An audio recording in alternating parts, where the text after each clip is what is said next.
Welcome to your intelligence briefing. Today's file focuses on one core question.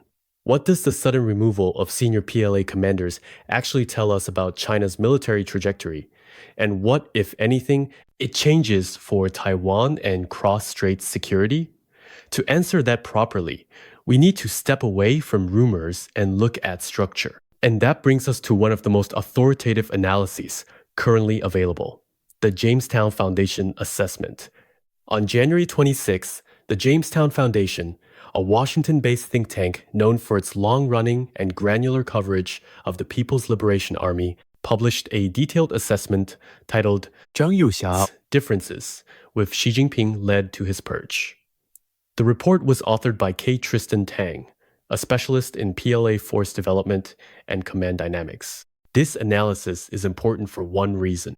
It does not rely on leaks, speculation, or intelligence community rumors. Instead, it is built almost entirely on official Chinese language sources, PLA daily editorials, and careful comparison of how different purges were described inside the system. Jamestown's central conclusion is clear. Zhang Youxia And by extension, Liu Zhenli were not removed primarily because of corruption, bribery, or espionage allegations. Those claims exist in external reporting, but Jamestown treats them as secondary and non-decisive. The core issue, according to the report, was policy-level disagreement with Xi Jinping over PLA development, especially regarding joint operations training and timelines. This is a crucial distinction. Tang's analysis compares the official language used in earlier purges, particularly that of former CMC vice chairman He Weidong with the language applied to Zhang Youxia and Liu Zhenli. The differences are not cosmetic. In Zhang's case, authorities accused him of trampling the CMC chairman responsibility system rather than merely undermining it. That wording implies active defiance, not passive obstruction. More importantly, Zhang and Liu were explicitly blamed for damaging combat capability development, a charge that did not appear in previous cases. In PLA political language, that matters. It signals that the leadership viewed Zhang's actions not simply as disloyal, but as operationally unacceptable. And this leads directly to Taiwan. According to the Jamestown report, the real fault line between Xi Jinping And Zhang Youxia was not ideology. It was time. Xi Jinping has imposed a clear political requirement.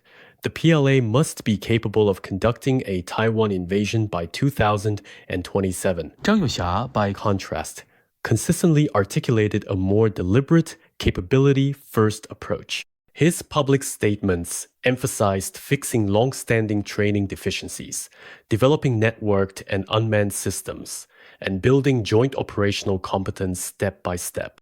Jamestown's assessment is that Zhang did not believe the 2027 timeline was achievable in a meaningful, militarily sound way. More importantly, he may have resisted implementing training plans that would create the appearance of readiness without the underlying capability. That difference became unavoidable in January 2026.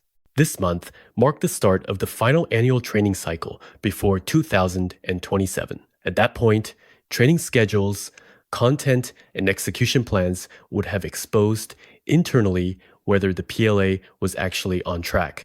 According to Tang, once those plans made the divergence visible, the issue shifted from internal debate to non-compliance. And in a system centered on personal authority, that becomes a breaking point. So, does this make a Taiwan conflict more or less likely? Jamestown's answer is nuanced and important. The report does not argue that removing Zhang Youxia suddenly improves the PLA's readiness to invade Taiwan. In fact, it suggests the opposite, that the PLA remains highly unlikely to meet the 2027 capability threshold regardless.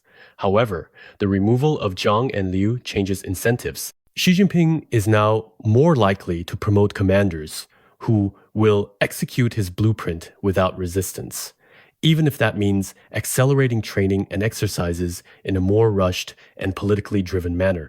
This does not guarantee war, but it does widen the range of outcomes. A system that prioritizes loyalty over professional friction may be less willing to surface bad news, more inclined to demonstrate compliance through activity, and more vulnerable to miscalculation during crises or signaling operations.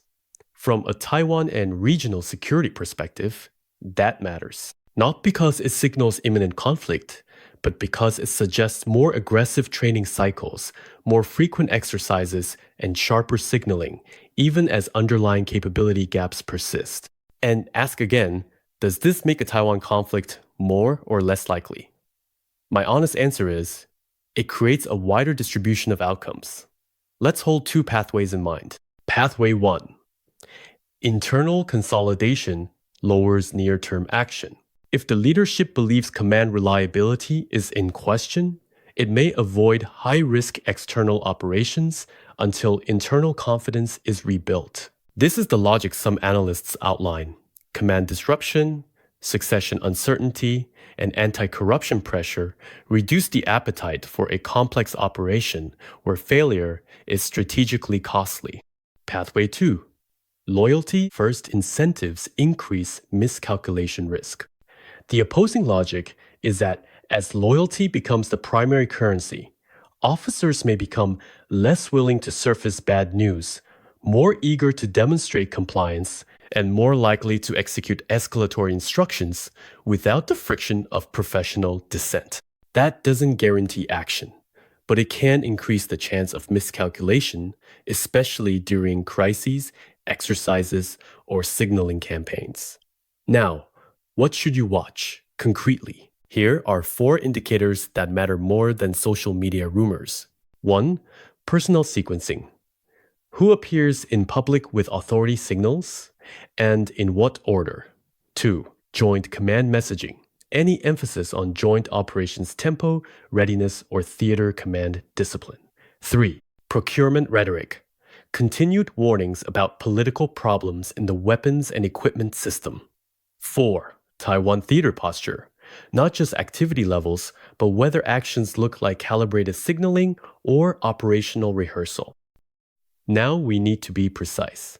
A purge does not automatically mean the PLA can't operate. Large systems have continuity, but purges create 3 predictable stressors. A. Command friction. If senior operational nodes are removed or constrained, the system often becomes more cautious. People hesitate. Decisions get escalated upward. That slows tempo. B. Talent and succession distortion. When loyalty screening rises, organizations can bias towards safe choices over best choices, especially in promotions. C. Procurement and modernization drag. The current wave of PLA corruption enforcement has already been linked by outside observers to procurement disruption and defense industry impacts. And this is where Taiwan watchers focus. Because Taiwan contingencies are not about a single order. They're about multi-domain coordination, logistics, communications integrity, and training realism. If leadership is spending political capital on internal control, that can compete with those operational priorities, at least temporarily. So the key takeaway from the Jamestown analysis is not that China is suddenly stronger or weaker. It's that political control has been tightened, and that tightening has come at the expense of internal professional disagreement. That raises a different kind of risk. The question going forward is not simply whether Beijing wants to act, but whether the system it is building is better at executing orders or better at preventing mistakes. That distinction will matter enormously in the Taiwan Strait. And it's exactly what we'll continue to watch. That's the file. I'm Aric Chen. This has been your intelligence briefing. If you support this format, I'll keep pushing toward a more frequent cadence, ideally daily, while still keeping the background and context deep enough to be worth your time. There are more in-depth analyses on this unfolding situation available across the channel. You're welcome to click through to watch or listen to those briefings. See you around.